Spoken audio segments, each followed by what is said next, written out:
You need to be kind to yourself. You really need to be kind to yourself, because if you've given your best, you're completely right. If you've given your best, then that's enough.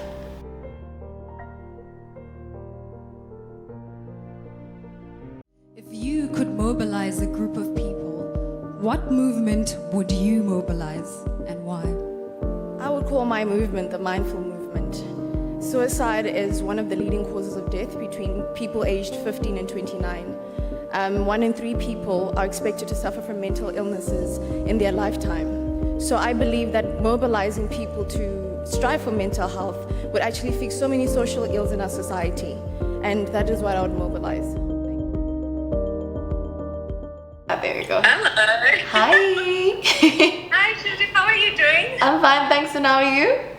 I'm good. I'm so happy you were able to join us. Speaking to you.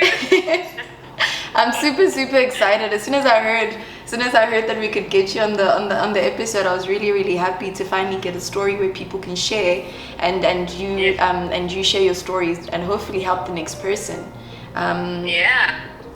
Hopefully. I'm just waiting for Dessy, the clinical psychologist. I'm struggling to get a hold of her. I'm trying to find better lighting. Oh. Guys, I need to invest in a ring light or something. Jeez. No, that's the holy grail, to be honest. It's amazing. It's amazing, but your lighting looks good. I can see your lighting looks so nice. You look so beautiful. Do you look like this all the time? Is this like the requirement of being Miss South Africa?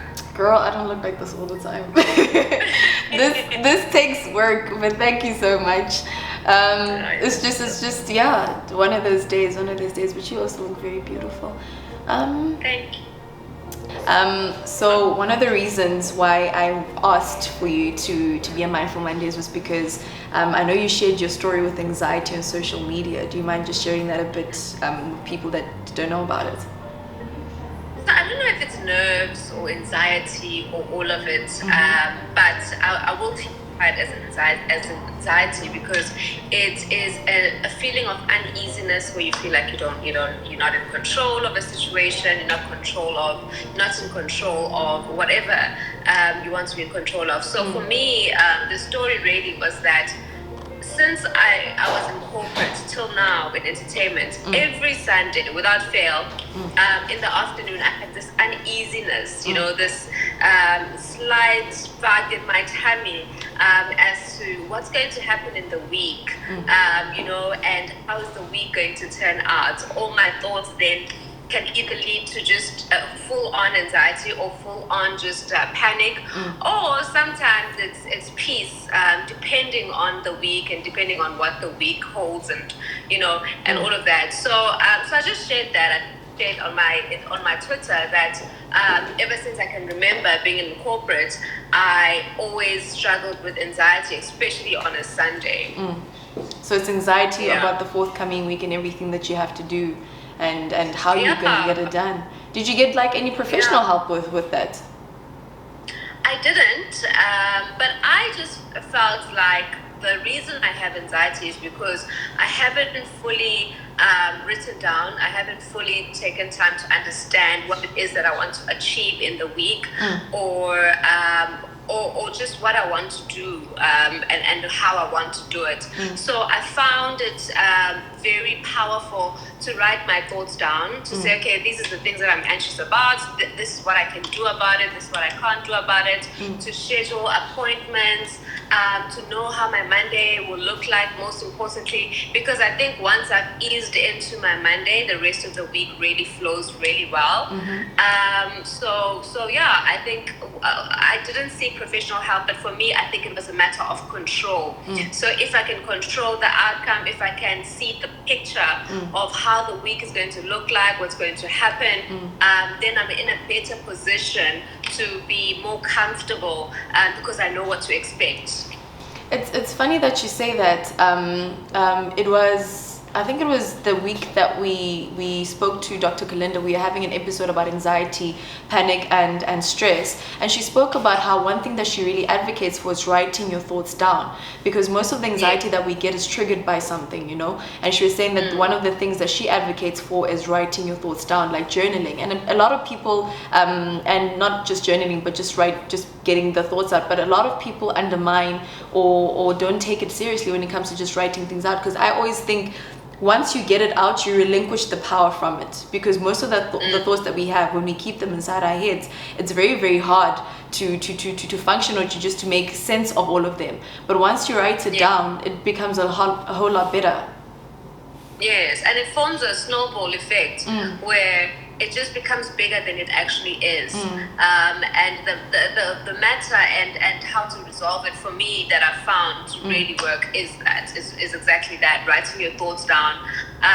Also understanding what is causing the anxiety, what's causing me not to feel at ease with the week ahead, what's causing me not to feel like I have control, what's outstanding, what can I do about it now, and also understanding that there are things that you are not in control of, and there are things that you can only meet and do when the time permits or when the situation is in front of you. So also sometimes you forecast your own problems, you know, you put them in the future before you are actually there. So I think it's just controlling what you can and surrendering the rest. I'm actually reading the Daily Stoic, and it talks about accepting things that are outside of your control and accepting the things that are in your control, because as human beings we try so much to just get a hold of everything and do everything at once, because there's this pressure, this constant pressure to try and just make sure we get everything done, and also just to succeed, because especially when you know the potential that you have within yourself, sometimes you feel like you're not doing yourself justice, and if you don't carry out the task that you have to, you feel like you're not giving you 100%.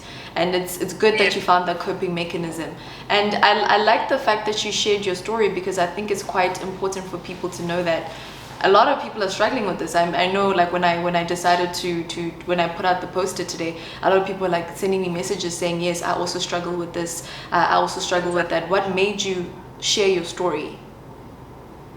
You know, I always try to be as open as possible within the confines, obviously, of our jobs and what we do, because we have to be careful about what we say, because you don't want people to box you or to take it out of context. So you have to be really careful with what you say, and especially when it comes to mental health issues, and as well as just problems that arise like that in life. You have to be careful, and I felt like the time was right to share to people and to bring myself also into the equation, to say that, guys, like, everyone suffers with some sort of anything, you know. We're all human, all have our battles, we all have our struggles, and this is one of mine that but luckily I found a way around it. So my aim for sharing that was to say that this is something I've struggled with, and I found a way. So if you struggle with it, this is how I would help you to deal with it. And is it still something, like with the journaling and the coping mechanisms that you have now, is it still something that's very prevalent and still you deal with every single day? No, it's not an everyday thing. I'm quite a control freak, and by the time I hit Monday running, the time I'm just like, okay, cool, it's Monday now. I really put those thoughts aside, and I do the best that I can, and I control what I can, and I just get the ball rolling. I think it's just a matter of the unknown. Sometimes we preoccupy our minds with unknown things that are not going to happen or that might happen. But so certainly in every area of my life, even if I'm feeling down on a particular day, I always ask myself why. I give myself that opportunity to sit down with myself and say, why are you feeling sad? Because I feel like when you actually understand why you're feeling sad, or why you're feeling down, or why you're feeling whatever, when you understand the reason, then you're able to say, can I control the outcome? Can I do something about it? Or is this something that I need to just accept and move on at this particular moment? So I think understanding the reason why I feel a particular way is a daily thing that I try and exercise. So whatever feeling that I might be going through, it's important for me to ask myself, why are you feeling like that? Because then if I know why, I can control what I do about it. That takes a lot of self-awareness. Like, I mean, it requires a lot of checking in, which is something that I always talk about. Like, checking in is so important. And some people, like, not even some people, like, we all do it. Like, when we find ourselves so busy with the day, so busy with the week or the month, that we forget to check in. I mean, when you're struggling with something, just taking a second and say, okay, cool, this is what I'm dealing with. What is bothering me exactly? What is the root cause of it? Because I was actually going to ask you what triggers your anxiety, but you already answered that. But like, it's so important to check in with ourselves. Like, it's quite important to just every end of the day, just come back and then just say, okay, this is how the day unfolded. This is what was bothering me. How did I deal with that? Or how do I deal with it? And I think now, especially with the new age of social media and all of that kind of stuff, there are a lot of anxieties that there's a lot of anxiety that we deal with on a daily basis. And do you think social media contributes to your anxiety in any way? It depends. My anxiety is just, so firstly, when the year starts, I set out my own goals. I pray about them. I think about my year. I think about how I'd like my year to turn out. And I do this so that when other people are busy achieving things that I might want as well, or might seem to be doing better than me, that I do not put myself in a position where I'm envying other people or being jealous, because I know that these are my goals, these are my set intentions for the year. So that really helps me to not get entangled into social media anxiety, I could call it that, because when I start to feel like that, or feel like, oh my gosh, some other people might be doing better or busier or whatever, I go back to say, what were my goals? How am I doing in achieving those? Am I excited about certain things? Is there other things that I can do to push my goals forward? And then I get inspiration from what other people are doing. I'm just and I'll say to myself, look, this is what other people are doing. This is how they are doing it. So maybe I need to change my strategy. But I don't have the anxiety aspect of social media to keep up or to whatever, because earlier on in the year, I set my intentions for what it is that I want to achieve. And I think that's very, very important. And the other thing I wanted to say regarding the checking in with yourself is that people think that it takes like long, like you have to have an hour and whatever. Sometimes it's just a question to yourself in the car, like driving. Why are you sad?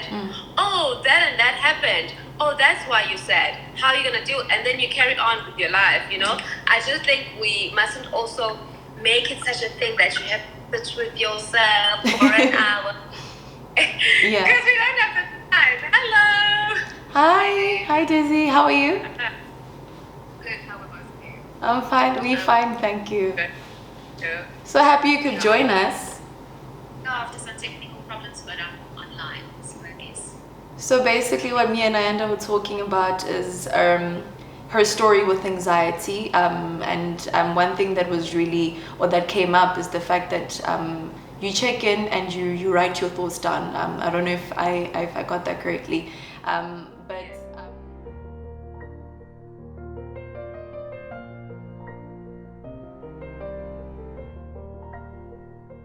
and I wanted to ask, like, with you, Ayanda, you didn't get professional help. Was it because you knew how to deal with it, or you found good coping mechanisms? And for Dessy, if someone can't get or can't help themselves, what help is there for people? So Ayanda. I think with my anxiety, I honestly, I feel like there are people who struggle with anxiety like proper. With mine, it wasn't crippling. It's not an anxiety that's crippling. It's not an anxiety that leaves me, not able to do much. It's feeling, it's a nervousness in my stomach, but I feel like I'm still in control of that feeling. So because of that, I opted not to go for therapy or treatment. And also because I found that when I sit back and think about what's worrying me, when I sit back and think how I can, what I can do about that worry, and when I sit back and just like be mindful of my week, write things down, what I want to achieve, it really alleviates that anxiety from me. I have sought out help in other areas of my life, therapy in other areas, but it's not particularly for the anxiety. Therapy is available. Obviously, medication can make a big difference, especially if you have panic attacks. Really finding that it's out of control and not like yours, Ayanda. If it's really crippling you, overwhelming you, cannot use treatment. It's a brain physiological response. So you need some help with that. And often we find the combination works the best. Therapy with medication. And obviously some lifestyle changes too. So there's a lot about the gut at the moment and ways that mental health. There's a lot around exercise and how that helps us to manage anxiety. There's a lot about sunlight exposure, time in nature, a lot of these things that are lifestyle changes that can help us. So, but look for help because you won't know what to do, and there's various ways if you are not coping that you can try, even if it's through the senses, even if it's through mindfulness. There's so much of mindfulness around being in this present moment, around trying to not go into the future what ifs and imagining the fear of what's happening in the world today. Just being in this moment, safe, everything is okay.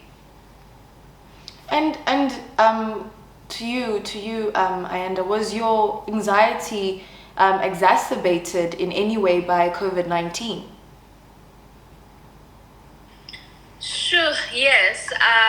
We literally, for the first time, I mean, we don't really have much control in my sort of work and industry, entertainment. But there are certain things that you know you can control. There's certain things you know you're going to be a part of. And certainly there was anxiety around that because nothing was the same. And the way that we used to do things, the way that we used to work, now we have to know how to manage conference online and manage different tools and resources that you have to use in order to do virtual events.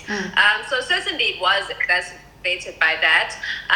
But I think that it was just that it was controlling what you can. So I made sure that I exercised. And I think the minute you find that one thing that you can do daily that you have control over and it makes you feel good, it helps you for the next thing that you need to do, you know? So exercise is one of my go-to things that I really took on. And I knew that if I achieved that in the morning, I can see what else is there and all of that. But the fear of not being in control, not knowing what's going to happen, and just, not knowing when this whole thing was going to end, certainly did make matters worse. But I think that just being mindful of what it is that you can control in different situations, and not think too much like what you were saying, that you just don't think too much about the what ifs, and you rather concentrate on today. This is what I achieved. This is what I did. This is what the challenge. This is a kind of challenge that was in front of me, and this is how I coped with it. And all those things give you power, because once you see that you have managed to successfully cope with a situation that you had no control over initially, you know that you'll be fine for the next moment something happens that is to that nature. So I think it's very important to concentrate on the now and to also concentrate on what you can control, and that is what I think really helped me during COVID, and still helps, by the way, because it's still the same. And like Dessy, did you get like a lot of cases of people struggling with anxiety because of COVID-19? It definitely makes the anxiety much worse on everything. There is so much anxiety, and if somebody already had anxiety to start with, it just puts it on fire. And some people who have never struggled with anxiety too. This is the first time it's so on what's going on, if they're worried about being ill. And how does someone help someone like that? If someone is struggling with anxiety, COVID-19 has impacted their lives in such a negative way that they just very anxious about what's going to happen next. How, as a friend or a family member, do you get to a point where you can help them if they, for example, they can't afford psychotherapy or even get on medication? Because another thing that a lot of people are talking about now, and something that I've experienced as well, is how sometimes the medication is so strong that you struggle to oh, she's left, but like a lot of the medication, for example, makes you very lethargic. You can't take it during the day, you can only take it at night, but then some of it is so strong that a lot of people struggle to take medication, which is why I really like how you found different coping mechanisms, because sometimes to achieve mental fitness we need to start with physical fitness. I think a lot of people downplay the different, like, nutrition, the different coping mechanisms like nutrition and physical fitness, and I see how that has worked for you, and it works for me too, because I think it was Dr. Kalinda the other week, she was talking about how if you and Charity last week when we were talking about depression, especially with mental health, it's quite important to keep active and to be healthy in every facet of your life. And that's a very good coping mechanism. Do you also prioritize? I would imagine that it just makes it worse. Like if you're already struggling with anxiety, and me, I define anxiety. I'm sure it has a better definition, but I define it as just the fear of not being in control. Not knowing what's going to happen, and so I can control certain things. I can control going to gym, and I can control, being in that moment, doing my best, and feeling good afterwards. And that, for me, like having something like that you can do constantly. You can run, clear your mind. You can go to it. You can do different sorts of exercises, even at home. It really helps in the sense that feel a sense of accomplishment, and then you feel like you can accomplish other things as well. But besides a sense of accomplishment, I think just the feel good that you receive can set you in a really better space to cope with whatever else is going to meet you in the day or the week or the month or whatever. I think it's just really good to invest in other facets of your life, like your nutrition and your physical fitness, because sometimes you downplay those things, like I know with when you go to psychologists and psychiatrists, sometimes they just go and prescribe medication, but it's good in terms of issues of accessibility and affordability to people that can't afford to go to therapy, to people that can't afford to go to a psychologist, to have different coping mechanisms such as physical fitness and nutrition. And I think it starts with the small steps, it starts with the small steps, because one thing that I was told to focus on very early on as well with my anxiety was that you need to focus on the small victories. So it's sometimes even waking up and taking a walk for 30 minutes, it helps a lot. Yeah.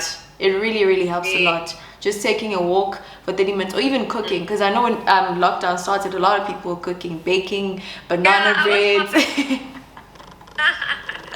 I could never get into it. But that's how we all became like this one community. Like other people started gymming a lot, other people started baking banana bread, and I was like, okay, I don't want to be left behind. So I found myself taking walks every single and I would find that helps a lot, like when you focus on the small things, because I think a lot of us forgot that we're living through a pandemic. We were so hard on ourselves, Yeah. Yes, but it was fear. It was fear. Fear will do that to you, You'll be hard on yourself because you feel like I'm usually good with knowing what's going to happen. But this was a completely different time that has really just changed how we operate, how we see the world, how we approach life. It's really changed absolutely everything, and we just had to adapt. And in any situation of adaptation, there's a time period where you are learning and where you cannot be that hard on yourself because things are different. This is your learning period. When you get into a new job, usually they give you 3 months where they say it's the incubation period or whatever period they call it. But those 3 months is so you can make mistakes while learning the new culture, get to know people. So they're not that hard on you regarding like the outcome of those 3 months. But then after you've been initiated in those 3 months, then they expect you to get to another level. So I think it was exactly the same with all of this that's happening. There's a period where we have to learn, not be hard on ourselves, do the best you can with what you have, where you are, and just focus on that. And those small achievements and celebrating them, because sometimes we don't realize that we actually achieved something good in the day, and it is enough. You know, there's nothing more that you done. And I always say to people, when you're done with your day and you ask yourself honestly and you say, did I do my best today? Did I do one step towards achieving my goal, towards accomplishing a certain task? And if you've done your best and you really feel that you've done your best, then you need to surrender the rest and go to sleep and rest, and you'll accomplish the rest the next day. So I think life cannot ask of you anything more than your best. You have to just give your best, push your best foot forward. Anything beyond that is not, it's not for you, to judge yourself on, because you can't physically give off better than what is your best. And that's true, because sometimes we give our best and we always feel like there could have been more. But you need to be kind to yourself. You really need to be kind to yourself, because if you've given your best, you're completely right. If you've given your best, then that's enough. That's enough. Sometimes we feel like we need to give more than what we can, but then that's very detrimental to us as well. I think it's quite important, especially now, like that we're living through a pandemic. Be kind to yourself. Like really, really be kind to yourself. You can't do more than what the restrictions allow. You can't do more than what the world or the new normal allows. All you can do is adapt and practice agency to see where you could have done better. And if you're reflecting, you feel like you could have done better, then definitely the next day we go harder, we push harder. But if you know that you've given your best, then that should always be enough, And we always put so much pressure on ourselves to be extra or extraordinary, but sometimes in being extraordinary it's just in your best. And I personally don't believe that life will give us anything that we can't handle. Like, we lived through a pandemic. Yeah, exactly. And I just feel like when you're doing your best, when you are put forward, I forgot my thoughts. I forgot what I was going to say. I forgot. Bring it back. Let's just stick to that. Let's stick to, when you do your best, life cannot ask you any more than that. It's enough. No, I literally, like, I know that it's easier said than done, because I find myself feeling like I should have done more. I should have done this. I should have done that. You look back when you're reflecting on your day, and we tend to notice our mistakes. We tend to notice the things that we didn't do more than the things that we did. So the other day, I went to a lady from this group, Firepower, and she was like, at the end of the day, write something that you're grateful for, something that you're proud of, because sometimes we forget to give ourselves dap. Like, okay, you know what, today I really did well. Today I achieved all the goals that I set out for myself. And I think it's beautiful how you spoke about how you spoke earlier about how you write your goals down. So even when there are outside pressures crippling into you, you could actually just look back and say, okay, this is what I set out for myself, this is what I did, and any more than that is just, it's beyond my control. And if you don't know what you want, you'll end up stealing other people's dreams.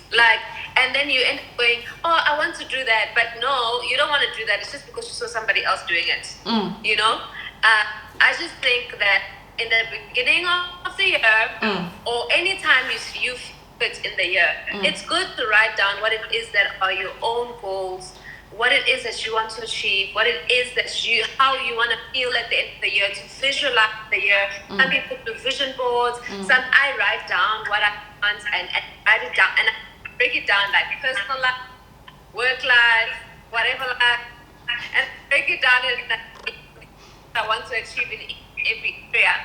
And so alleviate the pressure from I see other people achieving other things, because I'm like, is that my dream, or am I just looking at that and liking it because it's there? But it's not really my dream. And if it is my, and it's my new dream that I'm seeing, that I see, write down and see people that have done it, and then follow suit. But you can't compare yourself based on dreams that were never yours, that you never wrote down, that you can't measure yourself.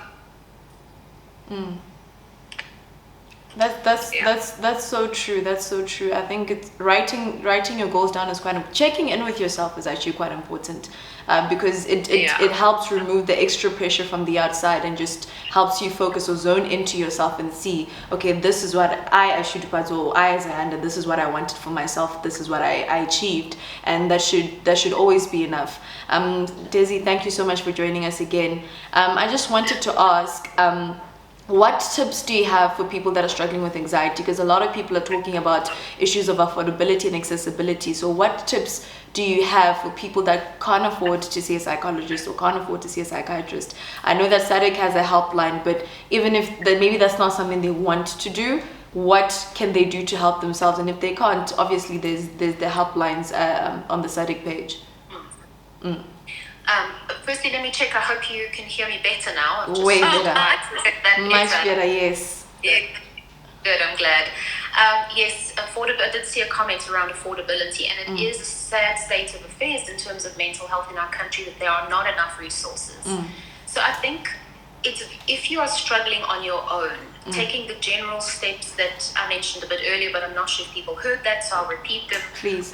Around, firstly, your physical health. So things like what you are eating, the exercise, staying away from stimulants, making sure that you get good sleep. Just the general body support things that you need to do are a good start. And then making sure that you are finding ways to relax so that you can soothe that wired nervous system. It's really had a few hard knocks over the last year with COVID and lockdown and money loss, and all of that goes with it. So we want the baseline level of anxiety to drop a little bit so that we've got room to play when something stressful happens. We need to be able to deal with that.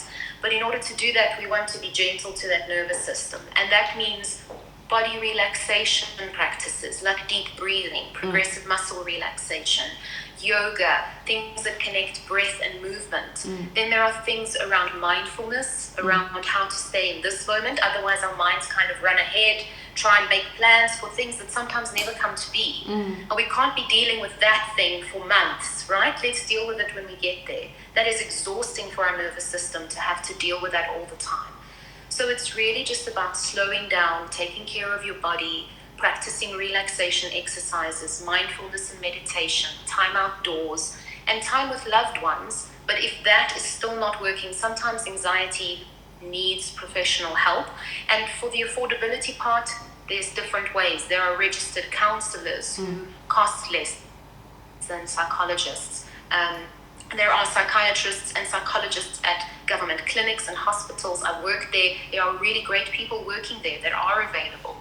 So it's really about finding your nearest resources, and that's where Tzadek is great, because whether you have money for private, money a little bit, or no money at all, it doesn't matter. They will link you up to a free resource in your area so that you can get started. And then once you're in that system, people can refer you on, think about what you need from a mental health perspective, not a judgmental one, and guide you in the right direction.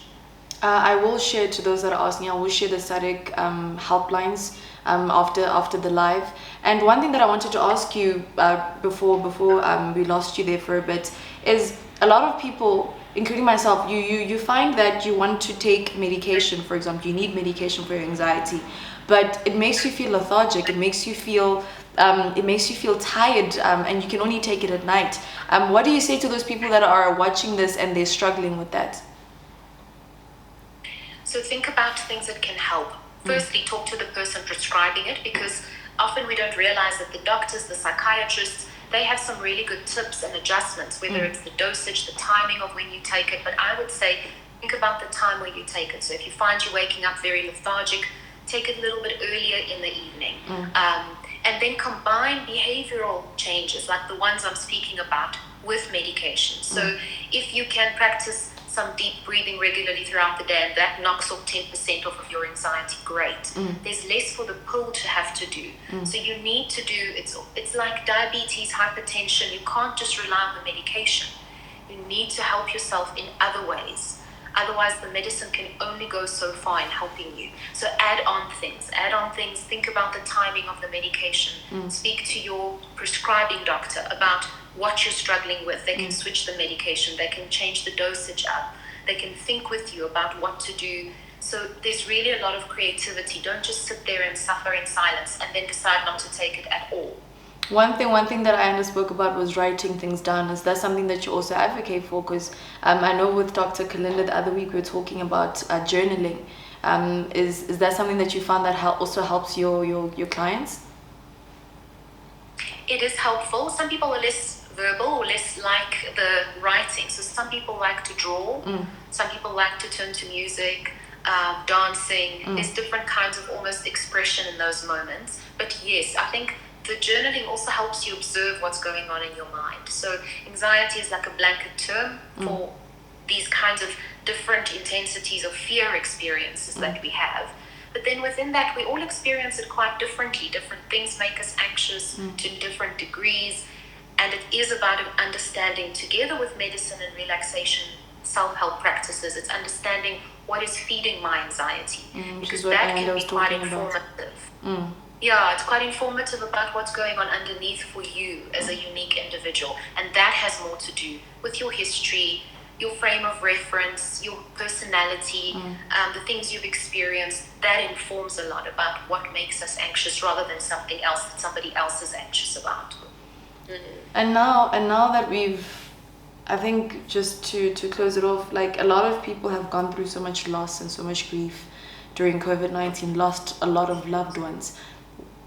What can they do to deal with the anxiety that comes with that? I mean, every single day when you go out, a lot of people are wondering, is this the day that I'm going to get COVID? Is this the day that a loved one is going to get COVID? Am I going to get a call? How do they deal with that? I know that you gave a self-help tips earlier, but with relation to grief and loss, what would you say to those people? That's really, really difficult because there's so many things that affect how we grieve a loss that can be so different for one person versus another. I suppose connection and some kind of celebration of the things we've lost, especially if it's people, celebration of their lives is very, very important. And having a community in which to do that, especially with COVID taking away so many of our rituals around death. It's very, very important that we do that for loved ones who we've lost.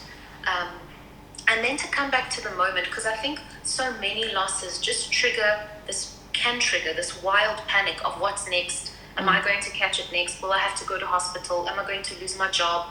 It just triggers all these wild thoughts. So just in those moments to try and come back to what is real in this moment and to deal with that and the control you have, because there are some things that can be predictable. You can wear a mask, you can wash your hands, you can create little moments and pockets of celebration around people you've lost. You can think, if you worry about losing your job, you can try and think about a plan you might want to make and then keep that plan somewhere. So every time that anxiety comes up, you think, I've already got a plan. It kind of just settles and makes you feel like, I'm a little bit more prepared. It won't catch me off guard. So there's all these things to try to do.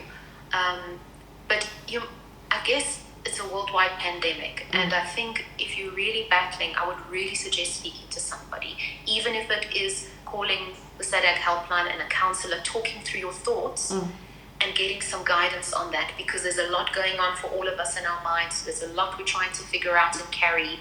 It's too much for a lot of us. And Ayanda, what would you say to someone that's watching right now that's dealing with anxiety? Like, what advice would you give them? I know that you've got your own coping mechanisms and your own rituals that help with your anxiety. So what would you say to that person that says, I also suffer from anxiety and I'm not sure what to do?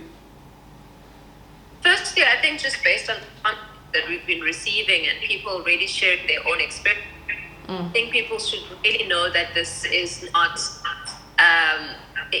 they are not alone, that a lot of people suffer with the same kind of thing, and they'll find that if they just say to somebody that, look, do you also on a Sunday, because understand a lot of people really relate to that tweet, you know, and for me it was just sharing something that happened on the day. And so I think if you share somebody, just say, "Fine, if this happens," you're more likely to find that there are people, a community of people that feel the same way and their experience that can really yours as to how to deal with it. I just think that being aware, for me, you need to be aware of what it is that's causing you the anxiety. I think the thing for me and my biggest takeout is that whenever you feel uneasy about a situation, if you have a moment, a second, to just ask yourself, why am I feeling this way? And answer yourself. Once you have identified, named the cause of what it is that's treating you so bad, you are able to then work at. Okay, sorry the network broke up a bit there, but thank you for that. I think based on the self-help tips that you gave, and also your coping mechanisms, and a lot of people can take a lot out of this. I think what was quite prevalent is journaling, like just writing your thoughts down if it's possible. The importance of physical health as well, and nutrition, as you were saying, Dessy, because Ayanda also spoke about that, like how she turned to physical fitness in order to help with anxiety as well. I see the effects also with myself in terms of physical fitness. When you start your day with exercise, it's almost like it gets brighter. You get to organize your thoughts a bit better. So there are a lot of things, or a lot of resources that people can use. There's a SADC helpline. You can journal. You can focus on physical fitness and your nutrition. It goes a long way when it comes to your mental health. So I hope tonight was informative for everyone, and you guys got a bit out of this today. And thank you so much, ladies, for coming through. I really appreciate it. A lot of people were learning a lot tonight, and I think they can reach out to people like SADC now that they know the different types of anxieties as well. Thank you, Judu. Thank you. Oh, keep well. Keep well, guys. Good night. Bye. Bye.